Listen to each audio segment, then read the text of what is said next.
hello à tous, j'espère que vous allez bien. Aujourd'hui on se retrouve pour une vidéo où on va parler de perdre le gras du ventre. Comment est-ce que ça se passe? Est-ce qu'il y a une méthode qui marche mieux qu'une autre pour perdre dans cette zone? Je vais tout vous expliquer dans cette vidéo.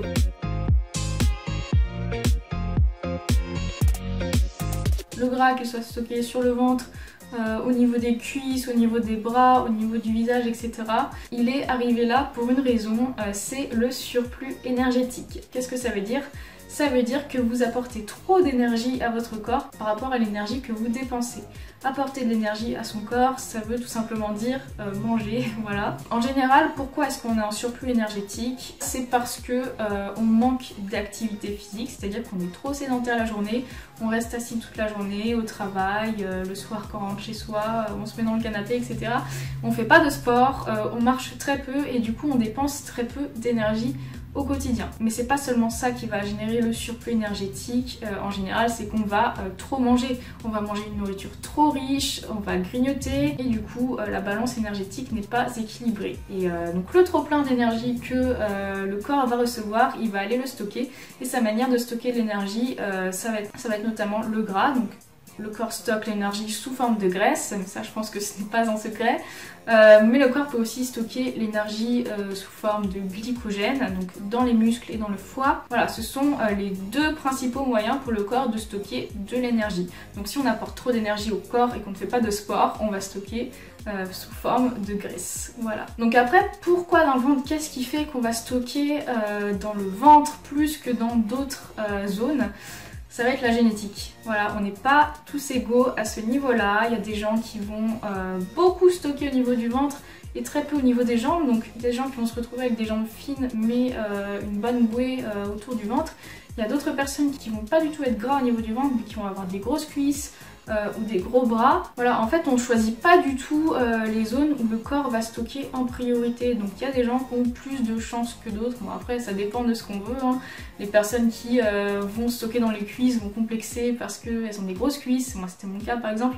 Les personnes qui vont stocker dans le ventre vont complexer parce qu'elles ont le ventre gras tout simplement. On n'aime jamais ce qu'on a de toute façon, mais ça on le choisit pas en fait, c'est génétique et on peut pas le changer. Donc en tout cas sachez que c'est pas un aliment particulier ou le sucre ou quoi qui va vous faire stocker la graisse au niveau du ventre. C'est vraiment la génétique et le surplus énergétique. Il y a peut-être si un aliment qui va favoriser le stockage des graisses au niveau du ventre, ça va être l'alcool en général, voilà. Ça favorise le ventre gras, malheureusement, voilà, c'est un des effets de l'alcool. Mais sinon, il n'y a rien d'autre, c'est pas parce que vous mangez trop sucré que vous allez nécessairement stocker dans le ventre, ça dépend de votre génétique. Mais en général, tout le monde stocke un peu partout, il y a juste des zones où on va stocker un peu plus que d'autres. Mais en général, les personnes qui vont être très secs du ventre et pas du tout secs du reste du corps, c'est assez rare, voilà. Mais sachez que dans tous les cas, c'est normal d'avoir un peu de gras au niveau du ventre, surtout dans le bas du ventre, c'est vraiment la zone la plus dure à déstocker en fait. Voilà, on a tous ce petit gras dans le bas du ventre. Je parle pas des athlètes de compétition, là c'est autre chose, je parle des gens qui ont un mode de vie sain, qui font du sport tout simplement. Je sais pas si vous avez vu mes vlogs où je montre ma shape en fait, mais en général ouais, j'ai pas trop de graisse sur le haut du ventre. Par contre dans le bas du ventre je suis pas du tout dessinée, tout simplement parce que j'ai du gras à ce niveau là, voilà.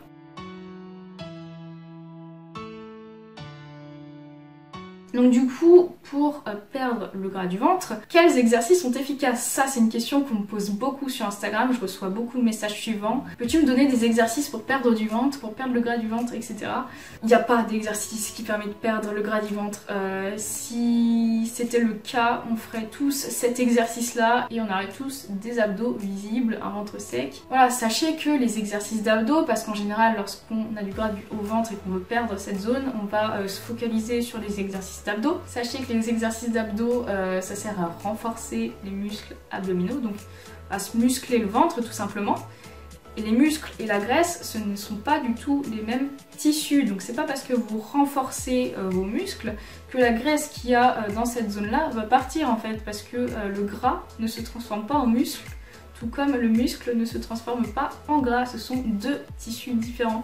Et ça marche pour tout, ça marche pour le ventre, ça marche pour les cuisses, les bras, enfin pour tout. Donc c'est pas parce que vous faites un mouvement particulier que vous allez perdre, vous allez brûler le gras en fait dans cette zone. La sensation de brûlure qu'on a quand on fait un exercice, c'est pas du tout le gras qui part, hein, c'est juste le muscle qui travaille tout simplement. Donc du coup, quel sport faire pour perdre du gras? Donc vous pouvez faire des sports plutôt cardio comme la course à pied, la marche, le vélo. Ça va aider à augmenter pas mal votre dépense énergétique, donc pour ne pas être en surplus calorique, pour même être en déficit calorique, et donc ça va vous permettre de perdre du gras. Tout ça dépend de l'alimentation aussi bien évidemment, mais moi je vous conseille pas de faire que du cardio parce que comme je vous l'ai dit, le corps il stocke pas juste dans la graisse mais il stocke aussi le glycogène au niveau des muscles, et également les protéines musculaires peuvent servir à fournir de l'énergie au corps. Donc si vous faites juste du cardio et que vous ne vous servez pas de vos muscles, le corps va pas seulement aller chercher dans les graisses, hein, il va aussi aller taper les autres réserves énergétiques, et donc ça peut vous faire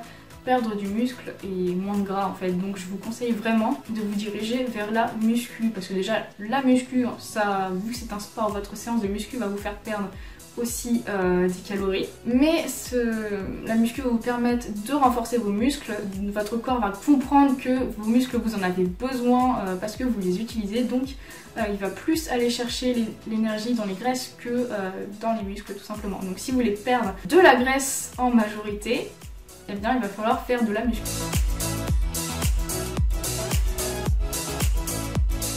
Ensuite, au niveau de l'alimentation, quels aliments il faut éviter pour perdre du ventre? Il n'y a pas d'aliments à éviter, hein. Donc je pense que vous l'avez compris jusqu'ici, ce qu'il faut c'est être en déficit calorique, c'est-à-dire qu'il faut inverser la balance, c'est-à-dire que vous avez pris du ventre parce que la balance d'un côté vous consommez trop d'énergie et vous n'en dépensez pas assez, et là il va falloir faire le contraire, il va falloir dépenser plus que ce que vous mangez, donc bougez plus et mangez un peu moins. Donc il n'y a pas d'aliments à bannir, hein, le déficit calorique, vous pouvez très bien faire un déficit calorique avec du McDo toute la journée par exemple. Mais voilà, il y a un moment donné, il faut quand même être intelligent et comprendre que c'est plus simple de perdre du gras si le déficit calorique on le fait intelligemment en choisissant bien ses aliments, parce que certes, si vous mangez que des McDo et que vous êtes en déficit, vous n'allez pas être en forme, vous allez avoir faim tout le temps et vous allez manger vraiment des toutes petites portions. Lors d'un déficit calorique, c'est très important de manger équilibré, d'apporter au corps tout ce dont il a besoin.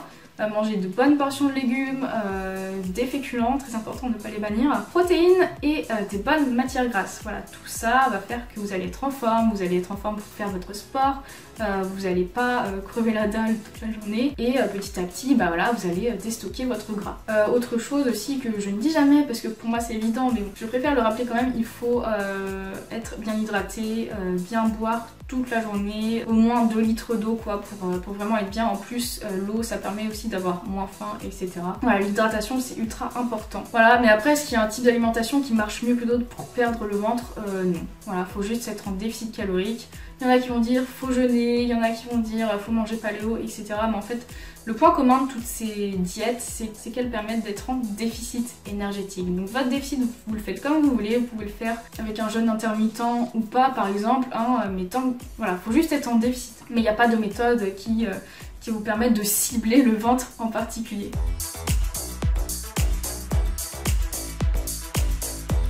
Du coup, quelle est la méthode concrète pour perdre le ventre? Tout simplement adopter les bonnes habitudes et être en déficit énergétique. Le déficit énergétique, comme je vous l'ai dit, vous n'allez pas forcément déstocker dans le ventre. En fait, vous ne choisissez pas où est-ce que vous déstockez en premier. Ça dépend aussi de votre génétique. C'est comme le stockage du gras. Le déstockage du gras, vous ne choisissez pas non plus dans quel ordre ça se fait. Il y en a qui vont déstocker en premier au niveau du visage, au niveau des bras, et en dernier vers le bas du corps. Moi c'est mon cas par exemple, je déstocke en premier sur le haut et en dernier sur le bas. Et il y a des gens qui vont déstocker direct au niveau du ventre et par la suite au niveau des cuisses, par la suite au niveau des bras, etc. Ça c'est vraiment génétique, c'est vraiment propre à chacun et on ne le choisit pas.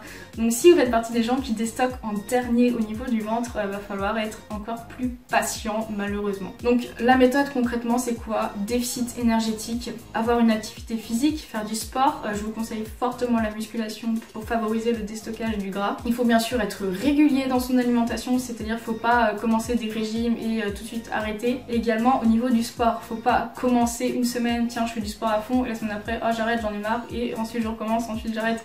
Non, il faut vraiment être régulier, trouver un rythme qui vous convient. Il faut bien dormir aussi, je ne l'ai pas évoqué, mais le sommeil c'est très important pour une perte de gras efficace.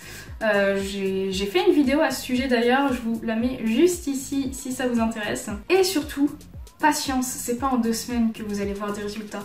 Si vous faites bien votre truc, moi c'est au bout de plusieurs mois que vous pouvez voir des résultats vraiment significatif. C'est-à-dire faut pas pendant une semaine se mettre à manger bien, à faire du sport et à la fin de la semaine être déçu en fait des résultats parce que vous n'en voyez pas. C'est normal parce que c'est très court une semaine. Moi c'est comme ça que je fonctionnais avant, c'est-à-dire que j'étais en surpoids, je complexais beaucoup et du coup très souvent je me disais allez à partir d'aujourd'hui je me reprends en main. Du coup je mangeais sainement, je faisais du sport tous les jours et au bout de 3-4 jours, vu que je voyais aucun résultat, je me disais ça marche pas, j'ai pas une bonne génétique. Non, faut vraiment être patient, c'est vraiment quelque chose qui se fait sur la durée, sur le long terme. Surtout si vous faites partie des personnes qui stockaient beaucoup dans le ventre et qui déstockaient dans cette zone-là en dernier, va falloir être patient. Mais de toute façon, sachez que globalement, en général, quand on perd du poids, on déstocke de manière assez globale. C'est juste que, vu qu'on va stocker plus ou moins sur certaines zones, les zones où on va le plus stocker, c'est là où ça va mettre le plus de temps tout simplement à partir. Donc voilà, j'espère que ça vous aura plu, j'espère que vous avez compris que ça sert à rien de faire des tonnes d'abdos et de faire des monodiètes, de faire des jeûnes, etc. pour cibler la perte du gras dans le ventre parce qu'on ne peut pas la cibler cette perte de gras malheureusement. Donc n'hésitez pas à liker la vidéo, à mettre un commentaire afin de soutenir la chaîne, également à vous abonner à mon compte Instagram. Sur ce, je vous fais des gros bisous et on se retrouve très bientôt pour une prochaine vidéo.